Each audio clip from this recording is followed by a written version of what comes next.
Boa noite, pessoal. Vamos chegando. Hoje teremos mais uma live muito esclarecedora, uma live sobre tremor. Né? Muitas vezes a gente sente tremor por causas simples, como frio, quando a gente está nervoso, com ansiedade, quando toma alguma substância estimulante, né? Você percebe seu corpo tremendo. Mas quando será que esse tremor está associado a alguma doença? Qual o tratamento? Qual a importância desse diagnóstico? É sobre isso que a gente vai falar na live de hoje. Quero já agradecer o convite do Dr. Luiz Paulo, de toda a equipe da Neurolife. A gente vai reunir um time de profissionais da Neurolife aqui para falar sobre tremor. Para quê? Porque assim a gente pode ir desde o diagnóstico dos sintomas, né, essa avaliação clínica, passando pelos exames que ajudam no diagnóstico e concluindo no tratamento, falando do que tem de mais de tratamentos cirúrgicos que estão num grau muito avançado para a doença de Parkinson. Então é sobre isso que a gente vai falar.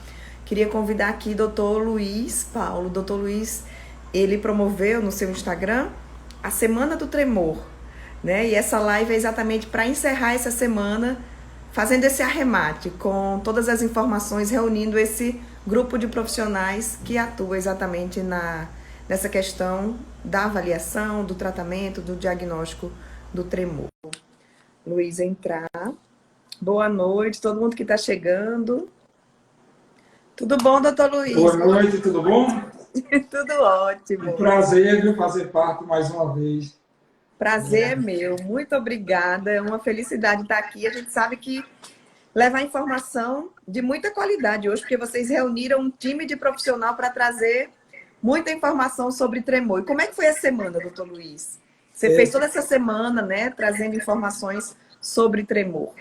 Isso teve uma interação fantástica, assim, que eu nem esperava tanto, e diante de tantas perguntas, tantos questionamentos, a gente resolveu chamar alguns colegas que têm conhecimento, são colegas que trabalham no Hospital Onofre Lopes, são pessoas que estudaram assim nas grandes universidades do país, para que levassem uma informação de qualidade sobre o tremor, as causas, como evitar, como melhorar e outras situações. Eu estava até comentando aqui na abertura, né? Porque o tremor, ele é natural, né? No frio, eu acho que a causa principal do tremor é o frio. Quando você está ansioso, é normal, né, doutor Luiz? O problema acontece quando esse tremor está associado a uma doença e quando ele fica se repetindo e termina atrapalhando a vida desse paciente. Aí é preciso um diagnóstico e um acompanhamento correto para que esse tremor seja controlado, tratado. É possível ser curado? Isso tudo a gente vai responder na live de hoje, né? Perfeito. Exatamente. E uma das coisas mais importantes é assim, o tratamento precoce. Uma coisa que eu achei interessante, muita gente que nem sabia o seu tipo do tremor, que aquele tremor interferia tanto na vida e passou a frequentar os consultórios, descobrir, e já uns feedbacks de melhora, de diagnóstico bem feito, e a gente fica muito satisfeito, porque as pessoas já estão começando a dar o feedback do resultado de viu no Instagram, procurou um médico, fez o exame, tratou e já tem uma melhora. Isso é o que é mais gratificante para a gente. É isso que a gente espera, quem está acompanhando aqui, que tenha suas dores, seus tremores e a gente possa ajudar de alguma forma. Essa é a intenção. E eu já queria agradecer, Juliana, a Neurolife, porque assim, a Neurolife tem uma equipe grande e eles cederam o neurocirurgião, que faz a parte durante, por exemplo, tremores que não tem resultado satisfatório com o medicamento. O doutor Tiago faz a intervenção, o doutor Túlio, neurologista, eu faço a parte do exame. Então, eu acho que vai ser bem gratificante para todos que estão acompanhando. Eu estou vendo aqui a Dalgisa Dias. Vocês vão falar sobre tremor essencial? Sim. Fica aqui com a gente que a gente vai falar sobre isso, porque são as doenças mais comuns, não é, doutor Luiz, que provoca esse tremor. Eu estava pesquisando aqui que é a doença de Parkinson e o tremor essencial.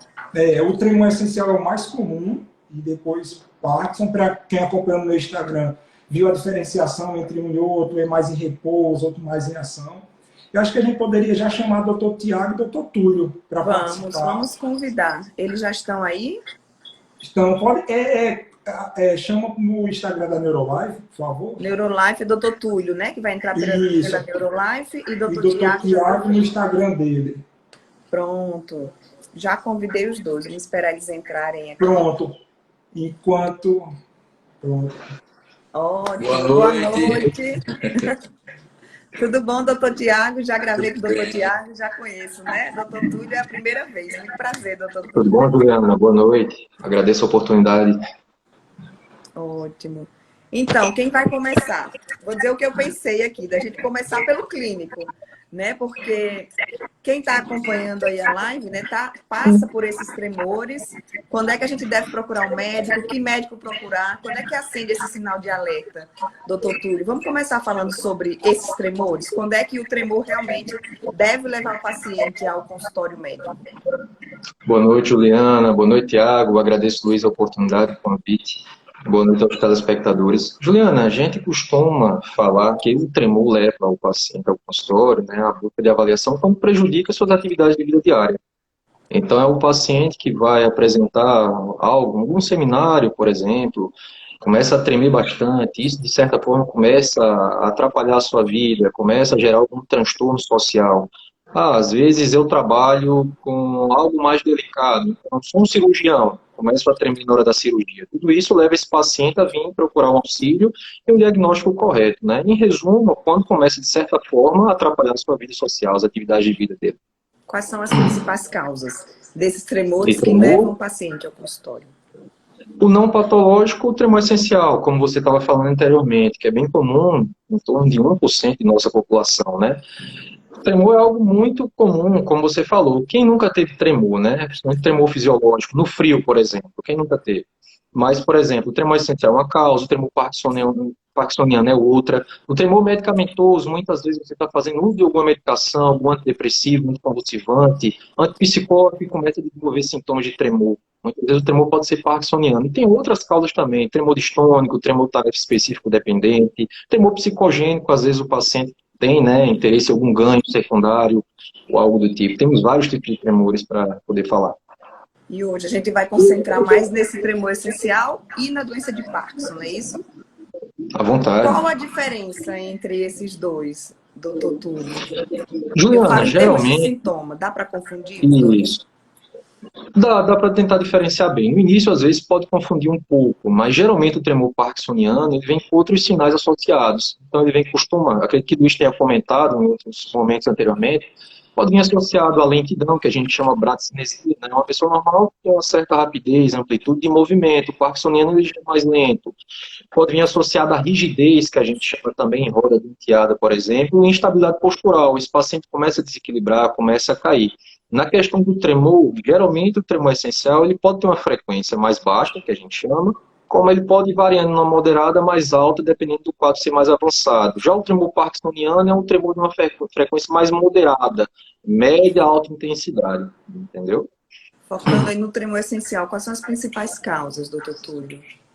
Do tremor essencial? Sim.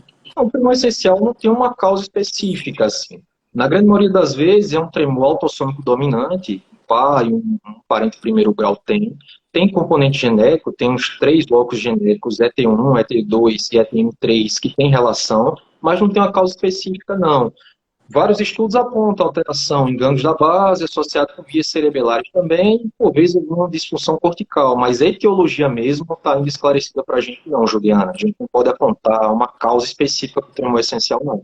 Agora, uma dúvida frequente. Esse tremor, ele pode se tornar outra doença depois? Pode evoluir se não for tratado? Juliana, é muito comum no consultório, vários pacientes chegam para a gente com aquele medo. Ah, meu pai tem doença de Parkinson, minha avó teve doença de Parkinson, doutor, eu estou tremendo. Então, muitas vezes, quando a gente vai examinar esse paciente, nós não encontramos sinais parkinsonianos, não tem rigidez, não tem estabilidade postural, não tem bradicinesia. Mas alguns pacientes, com o passar do tempo, podem começar a desenvolver sintomas. Não necessariamente uma coisa tem relação com a outra, mas um paciente que tem um tremor essencial, ele pode, no futuro, ter uma doença de Parkinson. E como é que é feito o diagnóstico do tremor essencial? Olha, o doutor tremor Túlio? essencial é um diagnóstico clínico. Costumamos observar a história desse tremor, perguntar se na família tem algum parente de primeiro grau, por exemplo. Geralmente é um tremor mais simétrico, como eu falei, de uma frequência às vezes um pouco mais baixa, média, de alta frequência em casos mais avançados. Geralmente é um tremor que não cursa com aqueles outros sinais parkinsonianos. Tem até uma resposta engraçada que ele costuma responder bem ao álcool. Então, às vezes, a gente conversa com o paciente e obtém dele que quando ele toma uma taça de vinho, quando ele bebe uma cerveja, ele fica com um tremor mais controlado. Então, ele diz, doutor, melhorei dos meus nervos, do meu tremor. Entendeu? Existem casos de pessoas que tremem quando estão paradas e em movimento não, ou ao contrário, só tremem durante o movimento? Não entendi, Juliana. Existem casos de tremores que a pessoa treme só quando está parada e quando o corpo está em movimento, esse tremor não Isso é aparece. aquela classificação do início que a gente estava falando, os tremores de repouso e de ação. O tremor essencial costuma ser um tremor mais de ação, intencional. Você pede às vezes para o paciente pegar uma xícara de café, ele vai lá, começa a tremer para pegar, derrama tudo. O tremor parkinsoniano costuma ser um tremor de repouso. Às vezes você está conversando lá com seu avô, com seu pai, e de repente você está olhando para a mão dele e ele tremendo como se estivesse contando dinheiro. Tremor de moeda, então flexão e extensão. Então, um tremor de repouso que a gente chama.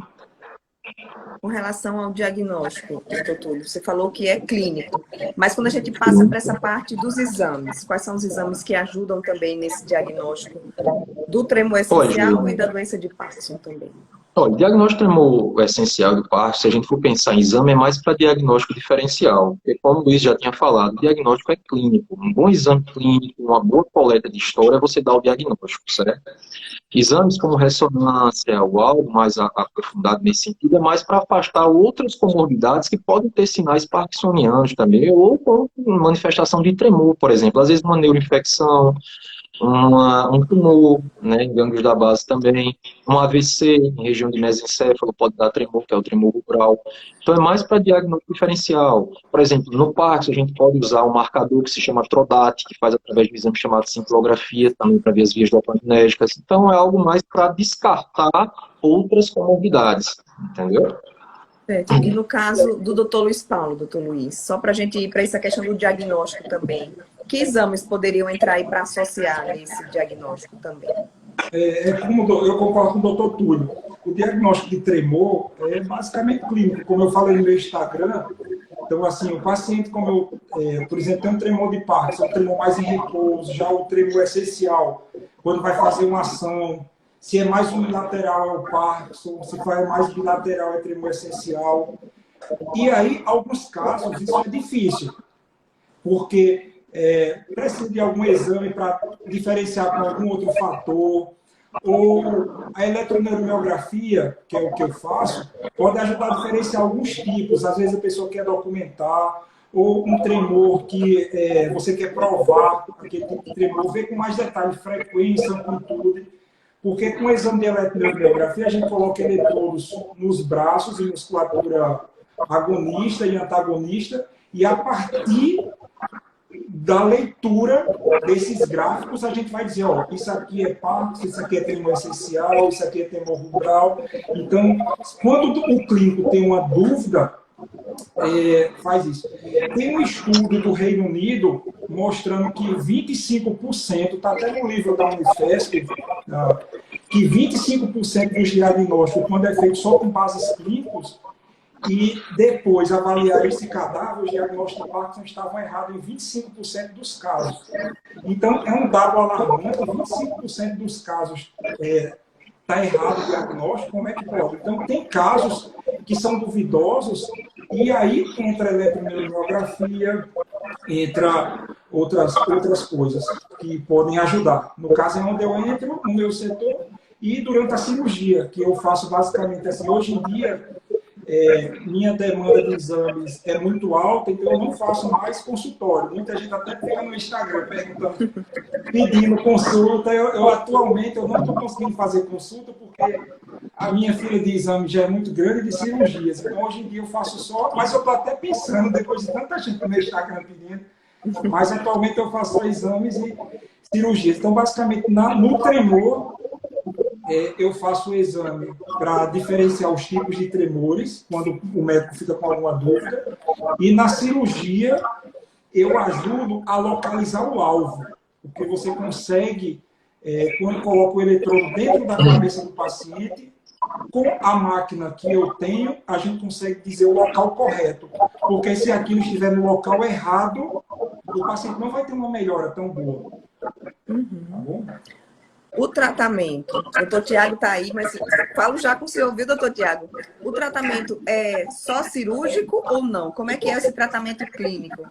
Aí é doutor Túlio, né, que fala. E esse exame, por exemplo, a eletroneuromiografia, ele pode ajudar também na definição do melhor tratamento?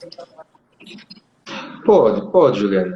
Para diagnóstico, como o Luiz, né, puxou já a bola para ele aí, eu costumo pedir muito eletromio, às vezes, quando eu quero fazer diagnóstico diferencial com tremor distônico, né? Até pela frequência, é algo que ajuda muito. E a eletromio, hoje em dia, principalmente o Thiago vai comentar sobre isso, no DBS é muito importante a monitorização intraoperatória. Para esses pacientes é excelente o resultado. Então, isso é bastante importante. O tratamento clínico, tanto tremor essencial como tremor parkinsoniano, é um tratamento inicialmente clínico, e que se o tremor realmente, principalmente o parkinsoniano, não tem uma resposta tão adequada, né, a gente tem provas com a própria levodopa que a gente pode fazer, questionário, né, para identificar disfunções motoras, discinesias, a gente indica esse tratamento cirúrgico também para o paciente. Certo. E quando entra na cirurgia, vamos aí, doutor Tiago, o que é que tem de avanço na cirurgia? Essa cirurgia é segura? Todo paciente ele pode ser submetido à cirurgia? A cirurgia busca aquele momento em que o paciente não está bem ao tratamento. Está cortando o áudio, Tá doutor Tiago, Tiago. seu som está cortando. Tá bem? Oi? Pronto, pode falar, doutor. A cirurgia ela é indicada naquela. Está cortando, Tiago. Deixa eu só tirar uma dúvida. Vocês estão juntos na mesma sala? Perto da Não. Não, estão separados, né? Porque talvez está como se tivesse um áudio interferindo no outro.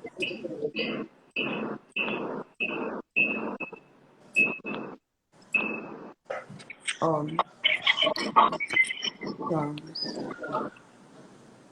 Pronto, acho que agora vai melhorar.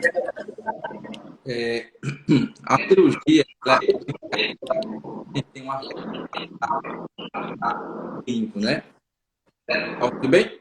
Não, Não, Tiago, tá teu som não. cortando, doutor Tiago. E se você colocar o seu no mudo, eu estou ao lado da Quer fazer um teste silencial da gente por enquanto, Juliana, para o Tiago falar para ver? Eu acho que sim. melhor. A gente desliga o microfone, Túlio, que dá certo. É só desligar o microfone. Pronto, doutor Tiago, pode falar, vou desligar o meu também. Pronto. Agora, tranquilo? Então, fazem que há uma refratalidade ao tratamento clínico. Esses pacientes que no caso do Parkinson, eles usam o levodopa, né, por um período e quando começa a avançar a doença, né, eles têm as flutuações motoras, né? Eles são pacientes que precisam de dose de tempo. Tá cortando? Tá cortando, doutor Tiago, o seu áudio. Deixa no silencioso, Túlio, teu. Mas eu botei então no silencioso, Luiz. Eu acho que tá cortando, é o áudio mesmo do doutor Tiago. Tá encostado o microfone? Tá. Não. Tá com Eu acho que é... Tiago, muda a posição, qualquer coisa vira um pouco na mesa aí. Peraí. Vou tentar virar aqui. Ó, eu acho que se o seu celular estiver encostado, tipo no computador, numa superfície aqui embaixo, é o áudio. Aí deve ser por isso. Peraí. Vou tentar aqui.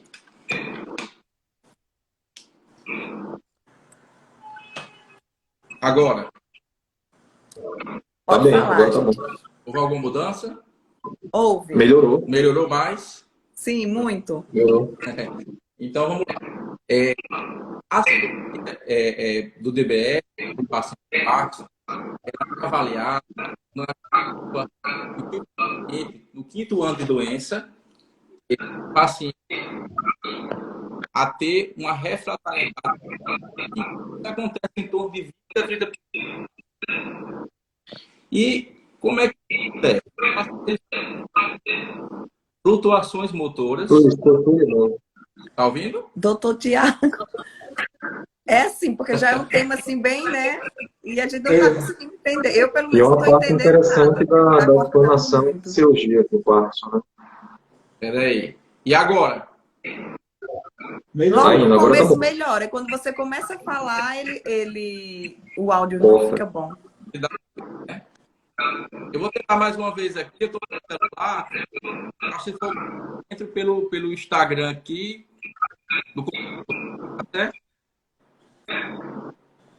No computador não entra ao vivo pelo computador. Não, né? Tá. Então vamos lá. Se por acaso não entenderem, vocês avisam, tá? A cirurgia IDS é para aqueles casos onde ele apresenta refratabilidade do clínico. Tá falhando, Tiago, ainda. Tá. Qualquer coisa que aí na sala de Túlio, não? Qualquer coisa que tiver perto. É porque aí vocês ficam juntos, os dois, Pronto. na mesma sala. Pode vir, Tiago, vem. Eu estou indo para lá, então. Tá bom. Então, doutor Túlio, pode ir explicando mais sobre essa questão do tratamento. É possível o paciente com Parkinson ou com tremor essencial, ele pode conquistar a cura? Ele pode ser curado completamente ou só com a cirurgia mesmo? Com medicamento, Pode, Juliana, se ele buscar esse tratamento mais precoce possível. Isso, a gente costuma dizer que não tem tratamento, não tem cura, perdão, né? Mas que a gente, com a medicação adequada, controla bem os sintomas. Esses pacientes, na maioria, 50% a 60% dos pacientes têm grande, né, benefício com as medicações, tem um bom controle desses sintomas. Então, como o Tiago vai falar mais a posteriori, esses pacientes que têm, às vezes, intratabilidade clínica, um paciente que tem, às vezes, intolerância gástrica também, pode ser um bom candidato a esses procedimentos cirúrgicos, principalmente para o tremor parkinsoniano, né, para o Parkinson em si. Eu li alguma coisa sobre Botox. O Botox, ele é utilizado no tratamento do tremor também? Olha, Juliana, o Botox é uma opção para tratamento de tremor essencial, mas mais para um tremor cefálico. Porque se você faz um Botox, uma toxina botulínica na mão, a função da toxina botulínica é paralisar. Você pode começar a ter fraqueza na mão. Então, em alguns casos de tremor distônico, né, que é muito importante, a toxina botulínica, o tremor essencial cefálico pode ser utilizado sim. A toxina botulínica é uma opção para esses casos, tá bom? E uma coisa interessante, Juliana, já aproveitando a falar de Botox aí, é que a gente aqui na Neurolife costuma fazer um exame que a gente detecta qual músculo é melhor para injetar o Botox. Ou seja, pacientes que têm distonia, de uma forma bem, para todo mundo entender, aqueles pacientes que ficam às vezes com o pescoço meio torto, com as mãos muito rígidas, a gente com o exame de eletroneuromiografia, que é o exame que eu faço, a gente consegue detectar qual músculo está pior e a gente mapeia cada músculo e diz, ó, vai ser melhor o Botox em tal, em tal. Então, assim, isso é comum a gente fazer aqui, usando o exame, achar qual músculo mais afetado, e quando o médico vai colocar o Botox, ele coloca de forma direcionada e o resultado é bem melhor. Isso é também uma das funções do exame de eletroneuromiografia. Certo. Então, doutor Tiago, vamos voltar aí para a cirurgia. Pronto, agora vai. Agora vai. Bom, a cirurgia de Parkinson ela é avaliada em qual momento, né? A partir do 5º ano de doença. A partir do 5º ano de doença, em torno de 20% a 30% desses pacientes, ele apresentam as chamadas flutuações motoras. Para o pessoal entender de casa, né, o que seriam essas flutuações motoras? Quando o paciente ele precisa de medicamentos em intervalos de tempo cada vez mais curtos. Nesse momento, muitos desses pacientes apresentam também as chamadas discinesias, que seriam os movimentos involuntários. Então, quando o paciente ele apresenta flutuações motoras e as discinesias, é o momento onde a gente começa a avaliar a possibilidade cirúrgica. Existem alguns critérios que a gente leva em consideração para esses pacientes. Então, que eu já falei, é a questão do tempo, em torno de mais ou menos 5 anos de doença. Existem algumas formas de Parkinson, no caso do Parkinson atípico, que eles podem se manifestar abaixo dos 5 anos. Esses Parkinson atípicos eles não respondem ao tratamento de estimulação cerebral profunda. Por isso que o critério de implante do DBS é a partir do 5º ano de doença. Ou seja, a partir do 5º ano de doença é onde a gente consegue firmar o diagnóstico da doença de Parkinson. Então, uma vez identificado, né, essa perda da ação da medicação, uma equipe multidisciplinar, composta por neurologistas, neurocirurgiões, eles entram em consenso, avaliam cada caso e indicam se o paciente é um bom candidato ao tratamento cirúrgico. Como é que é realizado esse procedimento? Como é que é a cirurgia? Fala um pouco do procedimento. A cirurgia a gente opta por fazer com o paciente acordado. Por que o paciente acordado? Porque o paciente acordado a gente consegue fazer estimulações no intraoperatório para a gente determinar a melhor localização do implante do eletrodo. E aí entra a parte de Luiz. No intraoperatório, Luiz vai me dizendo o melhor local para colocar esse eletrodo. Existem vários núcleos que a gente coloca, né, os eletrodos do Parkinson. Um deles que a gente mais usa, que é o STN, que é o núcleo subtalâmico, é um núcleo de poucos milímetros. E a gente coloca o eletrodo dentro desse núcleo, não em qualquer local do núcleo, mas na parte sensório-motora dele. Ou seja, na parte que, de fato, vai ter a resposta do tratamento cirúrgico. Então, Luiz, a função do neurofisiologista, nesse momento, é me dizer qual a melhor localização, de forma a que eu consiga maximizar os efeitos terapêuticos e consiga diminuir os efeitos colaterais da estimulação. Então, o paciente ele é acordado, não sente nenhuma dor, e durante esse procedimento eu vou descendo com o eletrodo e a gente chega naquela região. Quando a gente chega naquela região que a gente acredita que seja a região que tenha maior efeito terapêutico, a gente implanta o eletrodo de maneira definitiva. Então, é importante falar para o pessoal de casa que o paciente, além da questão do jejum, né, das questões cirúrgicas, né, que são para qualquer cirurgia, o paciente ele chega no procedimento cirúrgico sem uso de medicamento. Então, é importante que ele chegue na cirurgia sem usar medicamento. Por quê? Porque a partir daí a gente consegue tirar o maior efeito terapêutico possível. Quanto tempo então, sem o medicamento?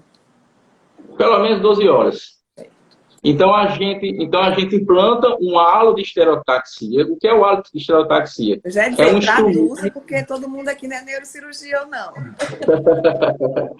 É um instrumento que a gente consegue implantar na cabeça do paciente. O paciente não sente dor, ele sente só como se fosse um aperto no crânio dele, mas não sente nenhum tipo de dor. E esse halo de estereotaxia, ele me dá as coordenadas exatas onde eu vou guiar o eletrodo.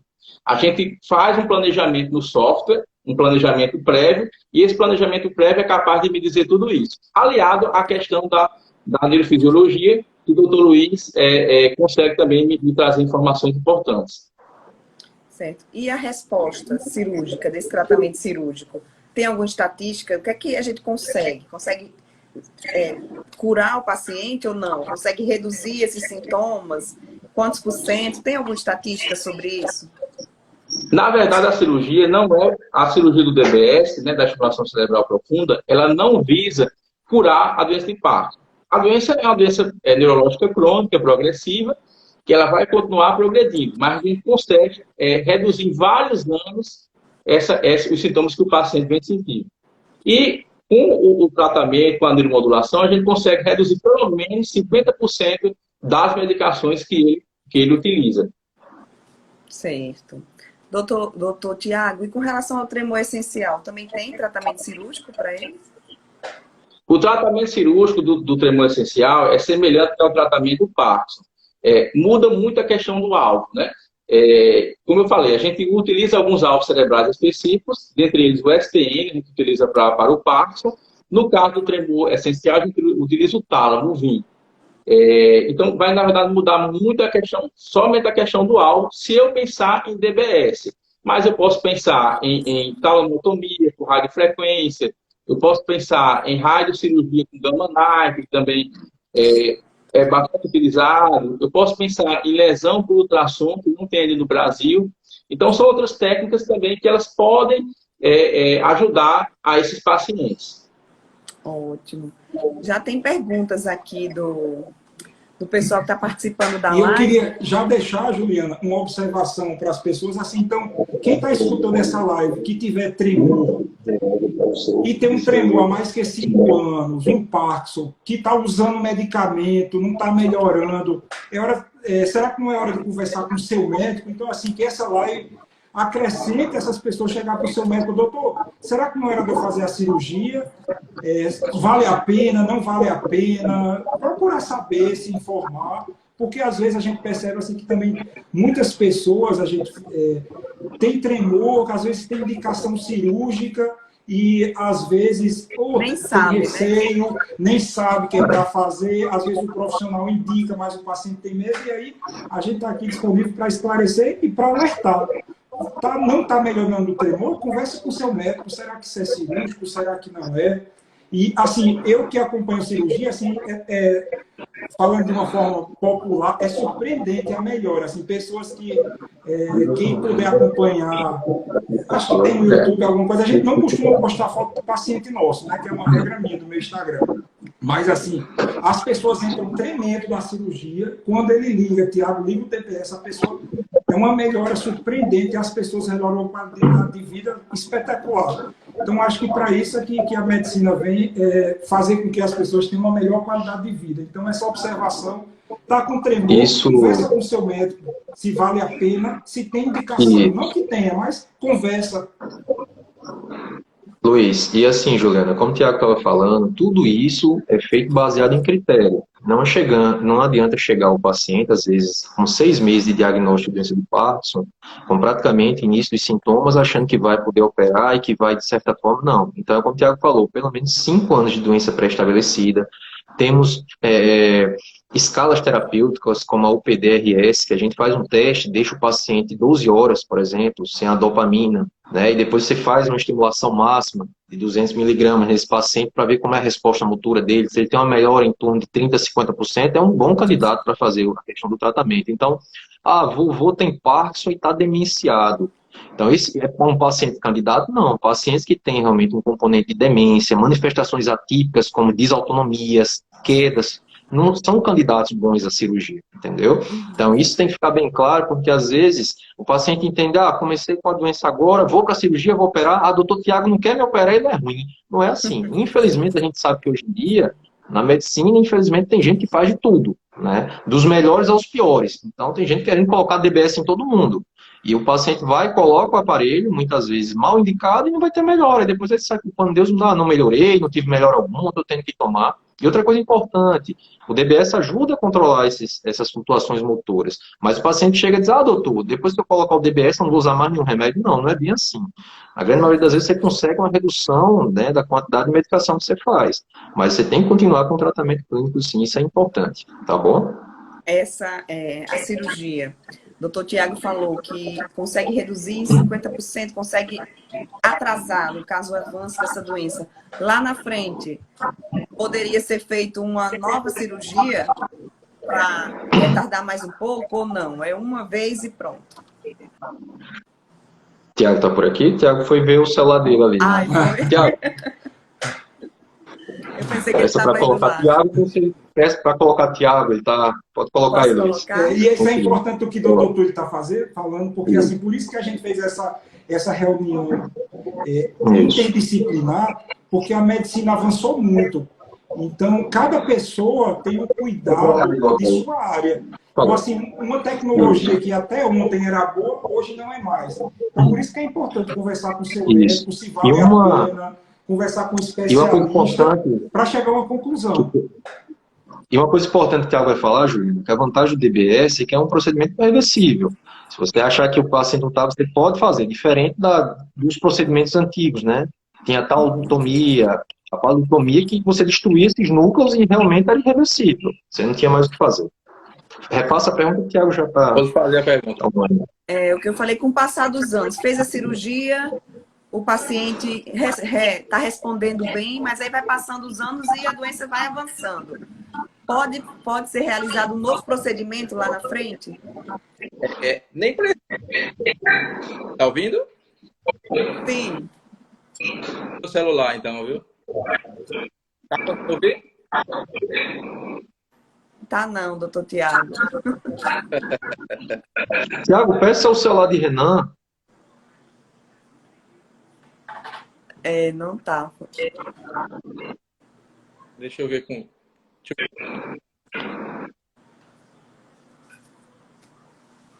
Peraí. Tá escutando, Tiago? Tá escutando. Ficou... Oi, tá ouvindo? Sim, quando você começa tá perfeito, aí depois que para. Pronto. Então, eu estava dizendo... tá muito... Eu vou lá passar o lado de tudo de novo. Tá. Tente o celular de Renan, Tiago, para ver. Deixa eu ver aqui. O celular de Renan.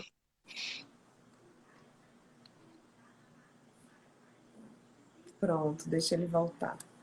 Tem uma pergunta aqui do Anderson, enquanto o doutor Tiago volta. Ó. Quando o paciente chega ao pronto-socorro por tremor, qual a principal abordagem ao controle? Posso responder, Luiz?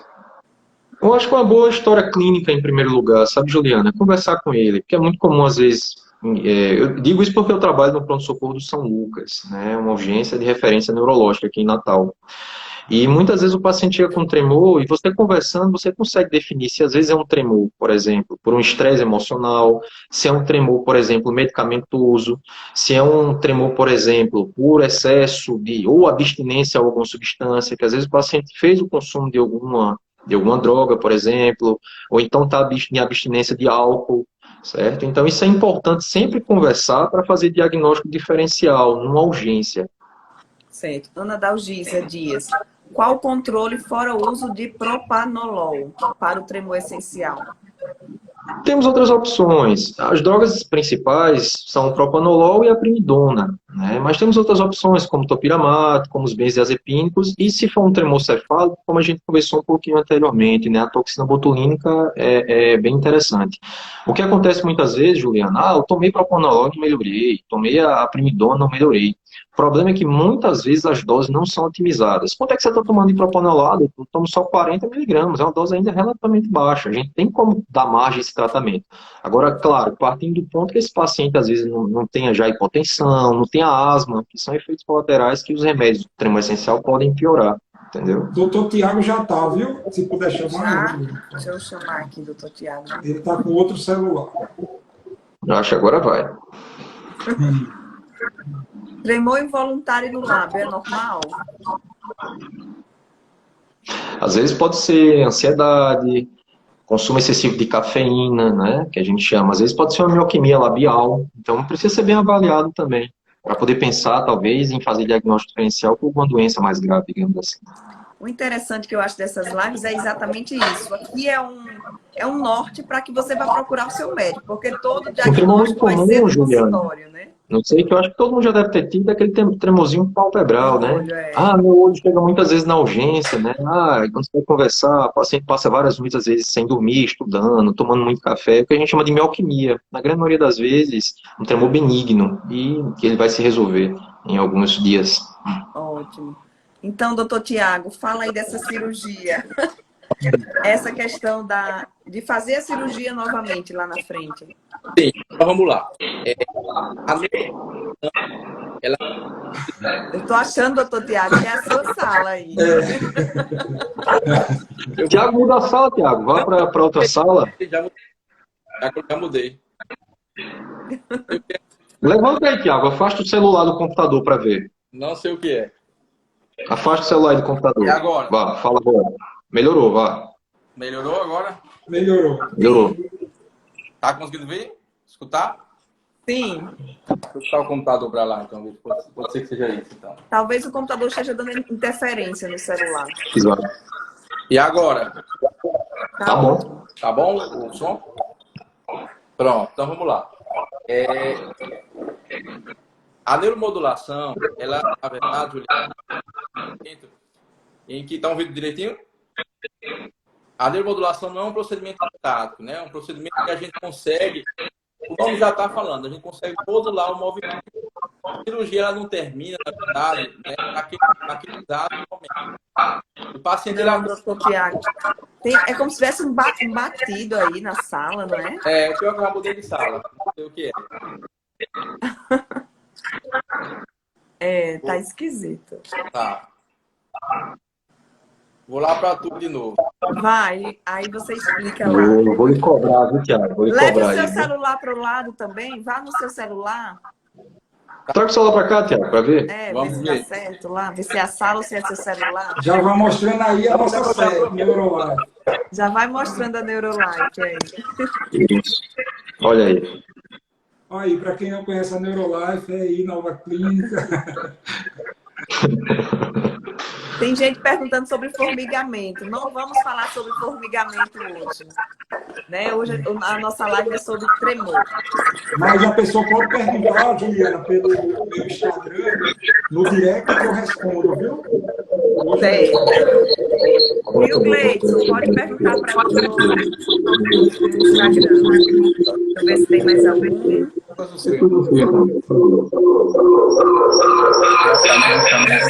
Não dá os dois juntos, não.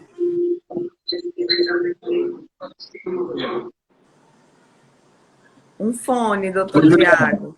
Pronto, agora vai. Eu acho que é meu Instagram que tá. Ele tá preparado para live. Bom, vamos lá. Como eu estava dizendo, assim, a neuromodulação ela é um procedimento em que ela não termina naquele momento. O paciente ele é acompanhado no consultório, tanto pelo neurologista como pelo neurocirurgião, e vários parâmetros do gerador, do marca-passo, eles são alterados. Parâmetros de largura de pulso, de frequência, de corrente, de modo de estimulação. Então, à medida que o paciente ele vai avançando os sintomas, porque como o Parkinson é uma doença neurológica crônica degenerativa, e à medida que os sintomas vão avançando, a gente consegue fazer essa modulação, ou seja, a gente consegue tirar o máximo de benefício do implante do DBS. Então, a gente consegue, por isso que o nome se chama neuromodulação, porque a gente vai modulando os movimentos, então, na verdade, ele não é...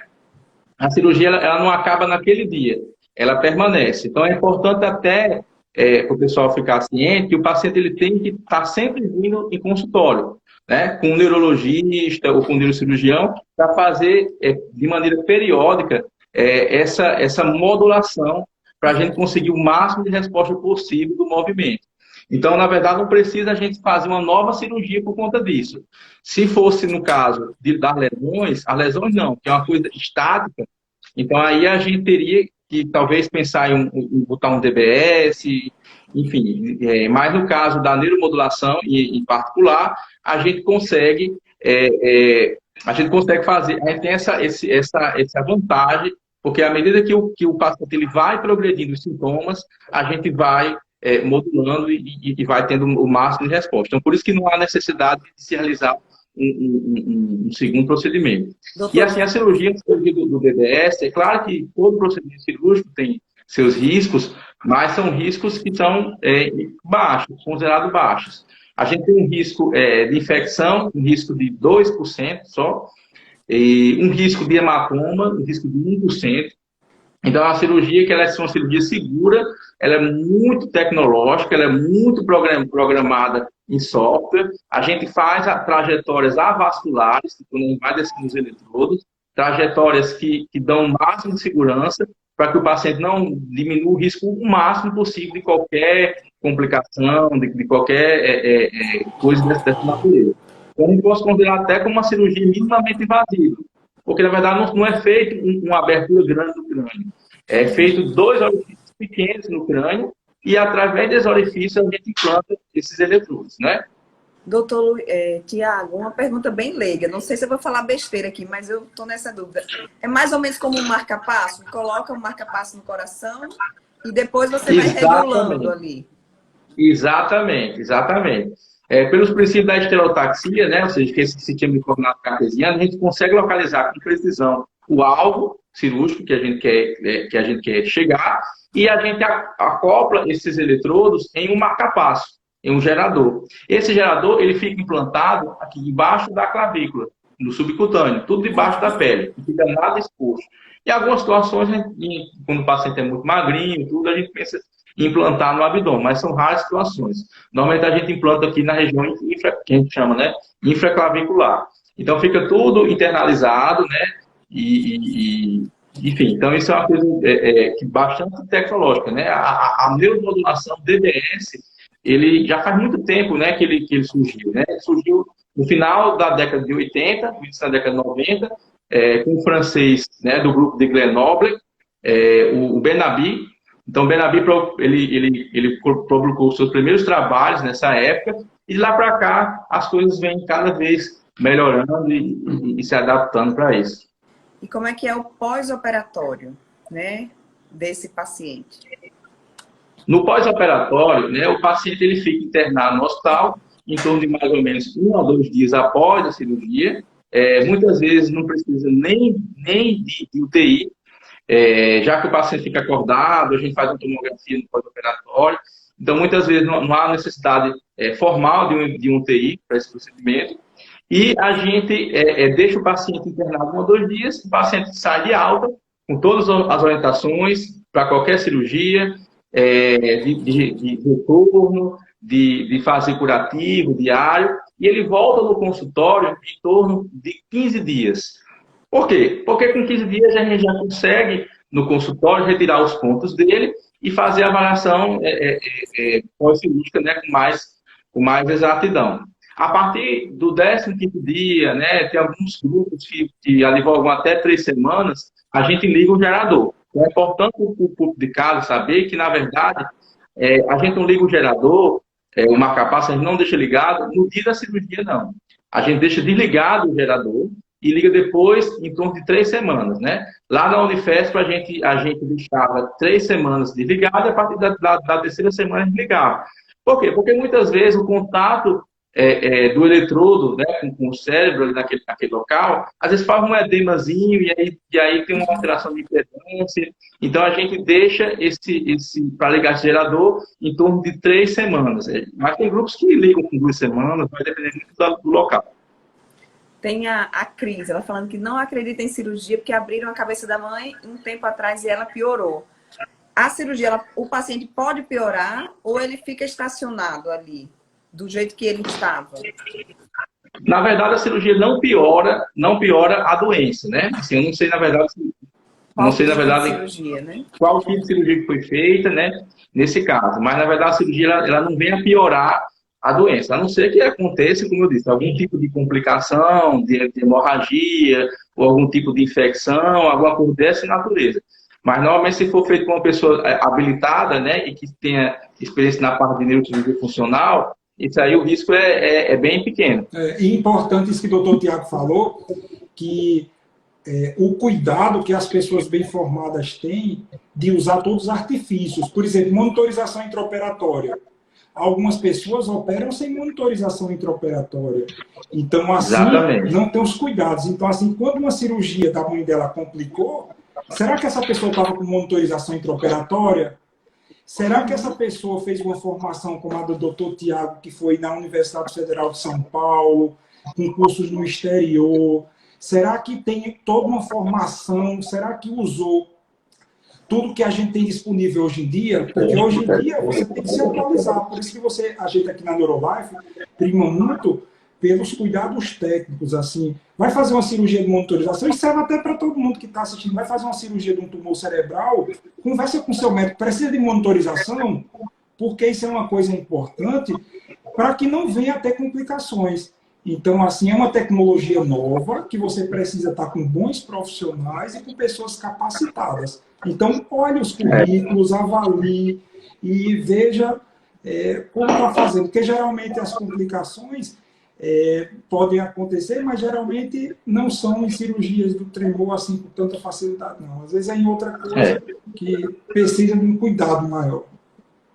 Na verdade, não é fazer, né? Na verdade, é como fazer. O como fazer é mais importante que o fazer. Fazer, todo mundo pode fazer de qualquer jeito. Mas o como fazer é outra situação, né? Por isso que existe formação para isso, né? Para a gente conseguir como fazer, né? De maneira mais adequada, né?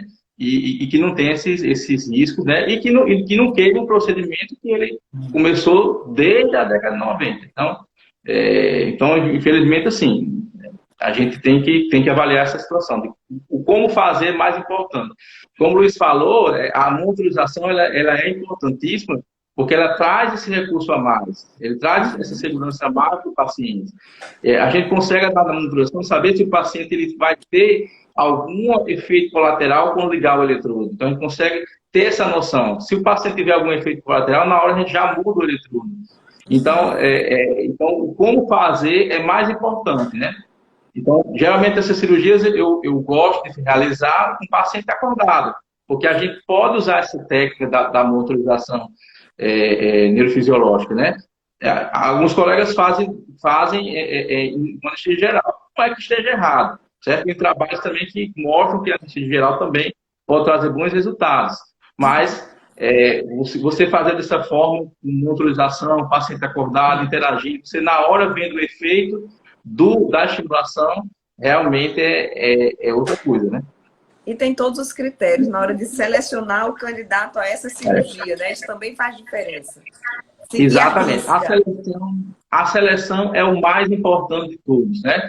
Por isso que a gente tem que ter colegas neurologistas bem habilitados para isso, porque realmente a seleção ela é fundamental.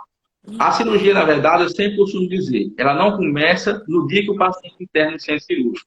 Ela começa bem antes, no consultório do neurologista, quando o neurologista avalia e vê se esse momento de operar ou não. Então, a cirurgia ela começa a partir daí. Então, a partir daí, com avaliação pré-operatória, atendendo todos os critérios, então a cirurgia ela começa a partir desse momento, da seleção dos alvos que a gente quer atingir. Então, ela começa nesse momento, né? Então, todo o preparo, ele é fundamental. Tem uma pergunta aqui do Rafael, que eu acho que é para o Dr. Túlio. Tive Covid e percebi que o tremor aumentou. Já existe algum estudo que correlacione a piora do tremor essencial pós-Covid? Não, Juliana, especificamente não. Não existe nenhum estudo que indique não, essa piora pós-Covid. Então tem que buscar um médico fazer uma avaliação, né? Pode ser também outro. Isso. Às vezes pode ser questão de otimização de dose mesmo. A doença tem progredido um pouco e ele precisa realmente otimizar essa dose que ele está tomando. Ótimo. Outra coisa importante só, Juliana, fazendo um adendo, a gente fica muito preso só em sintomas, né? Quando você chega, o paciente já com sintoma de tremor. Mas tem que lembrar que a doença de Parkinson, muitas vezes pode começar antes, que são os sintomas não motores do Parkinson. Então tá na moda, né? A perda do olfato, do paladar, pela questão do Covid. Mas um dos principais sintomas não motores do parkinsonismo é a hiponia ou anosmia, que é a diminuição ou a ausência de olfato. Além disso, às vezes o paciente pode começar com um quadro depressivo, com um quadro de transtorno de sono, que a gente chama de transtorno de sono REM. Ele começa a ter sonhos muito vívidos, fica chutando na cama, a esposa reclama, doutor, meu marido tá me batendo de noite. Cansa de ver isso em ambulatório, sabe? Que é o que a gente chama de transtorno de sono REM. Então tem que atentar, a doença muitas vezes começa 5, 10 anos antes. E esse paciente só vai notar realmente quando ele tem um tremor. E se ele busca esse diagnóstico já nessa fase inicial, consegue retardar o surgimento dos outros sintomas? Não vou dizer que ele vai retardar o início da doença, Juliana, mas a gente já pode dar um norte bem mais tranquilo para ele começar a guiar a vida dele, sabe? A questão de se preparar futuramente para o problema, a questão de, por exemplo, de isenção de imposto de renda, coisas do tipo, a gente pode direcionar nesse paciente. Doutor Túlio, a partir de que idade o Parkinson, a doença de Parkinson, ela aparece com mais frequência? E se tem alguma relação entre homens e mulheres? Quem é que é mais acometido? Juliana, em torno de 60, 65 anos, a gente já começa a ter uma prevalência maior nesses pacientes. Às vezes a gente encontra uns parkinsonismos genéticos, os pacientes às vezes com 40, 45 anos podem apresentar. Não tem uma prevalência específica entre homens e mulheres não, é praticamente 1 para 1 também, sabe? Ótimo. Então, mais algo para a gente destacar sobre tremor aí? Estamos chegando já a 1 hora de live. Fiz as perguntas todas que chegaram. Deixa eu ver se tem mais alguma pergunta. Tem pacientes aqui elogiando Dr. Túlio, elogiando Dr. Tiago, Obrigado. Dr. Luiz. Refluxo é um sintoma de Parkinson? Não costuma ser não. Refluxo é um sintoma muito em aberto, sabe? Várias comorbidades podem ter refluxo também. O que a gente viu uma correlação interessante é constipação. como falta a dopamina, e a dopamina ajuda na questão da movimentação muscular, o intestino é formado por músculo liso. Automaticamente, digamos assim, fica mais preguiçoso, mais lento também, sabe? Então, o paciente costuma ter muito episódio de constipação. Ótimo. Então é isso, eu queria agradecer vocês três, né, profissionais, assim, foi uma honra para mim falar com vocês. E, ó, só mais uma pergunta aqui, dúvidas sobre tremores nos olhos, doutor Túlio. Diga aí, Juliana. Dúvidas sobre tremores nos olhos. Da mioquimia que a gente comentou.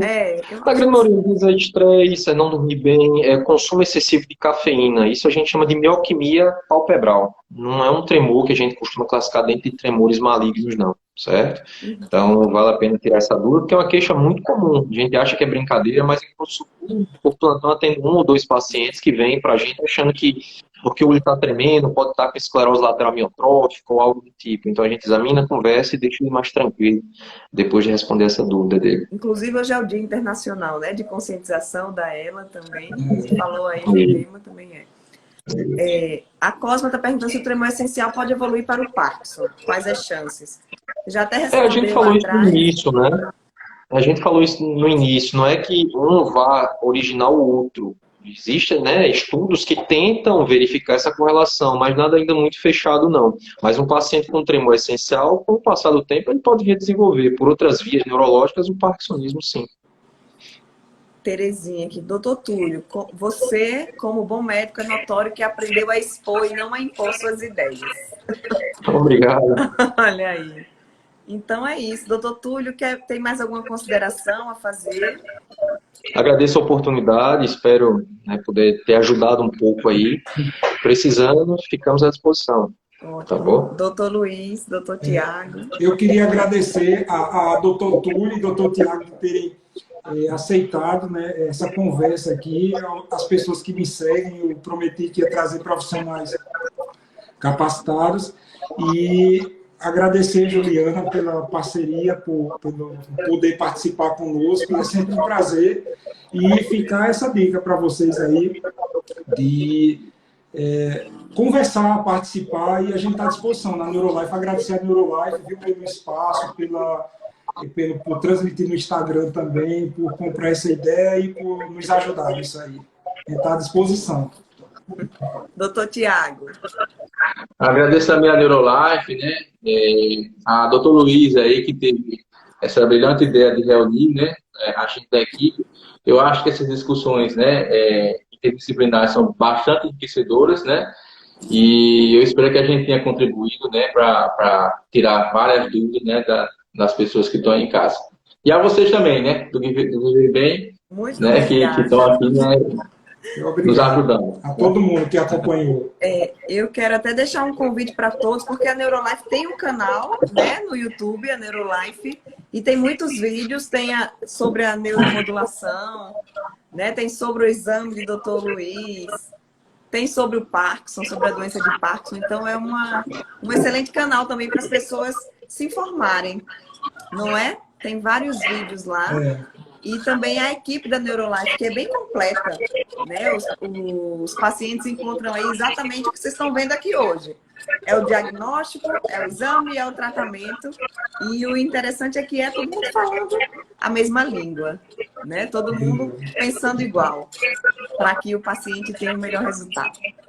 Muito obrigada, vocês três. Foi um prazer. Prazer. Quero deixar também um convite aqui para deixar o convite para todos. Pode falar, doutor Túlio.